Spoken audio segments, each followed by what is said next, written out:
Hello guys, welcome back to my YouTube channel. So आज आहे आमच्या बाबांचा बड्डे. सो आम्ही आज बाहेर आलो आहे जेवण करण्यासाठी. इकडे आमचे शेट मेन्यू डिसाईड करतायत. सो शेटने आता मागवलेला आहे पनीर मसाला अँड मलाई कोफ्ता.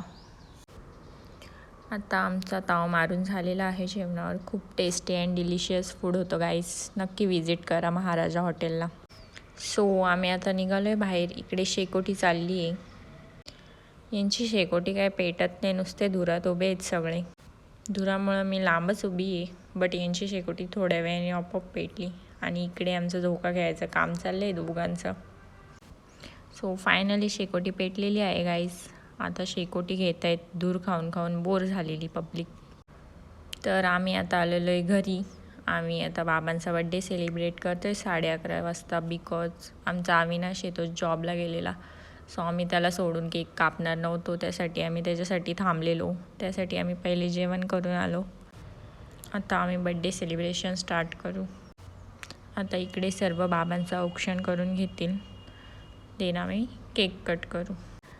इकडे सगळे अविनाशची वाट बघून बघून खूप बोर झालेले, पण तो आला आहे. सो आता आमचं बड्डे सेलिब्रेशन स्टार्ट झालं आहे फायनली. सगळ्यांचे डोळे लागत होते, बट स्पेशली अविनाशसाठी आम्ही थांबलेलो.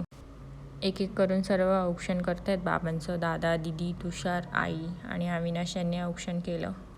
फोटोग्राफी व्हिडिओग्राफी चालले. सो आता आम्ही केक कट करू गाईज. तुषारनी चाकू आणून दिलेलं आहे बाबांना. सो आता happy birthday to you. So आता आई गेलेल्या आहेत केक भरवायला. देन आई बोलत आहेत माझंच फोटोशूट करा पहिले. आता इकडे सगळ्यांचा केकवर ताव मारायचं काम चाललेलं आहे. इकडे एकटं एकटं खाण्याचं काम चाललेलं. आता माझी दया आली म्हणून मला भरवायला आलं आहे. इकडे आता एकमेकांना केक भरवायचे कामं चालले आहेत. खूपच प्रेम होतो चालले भावा बहिणीचं.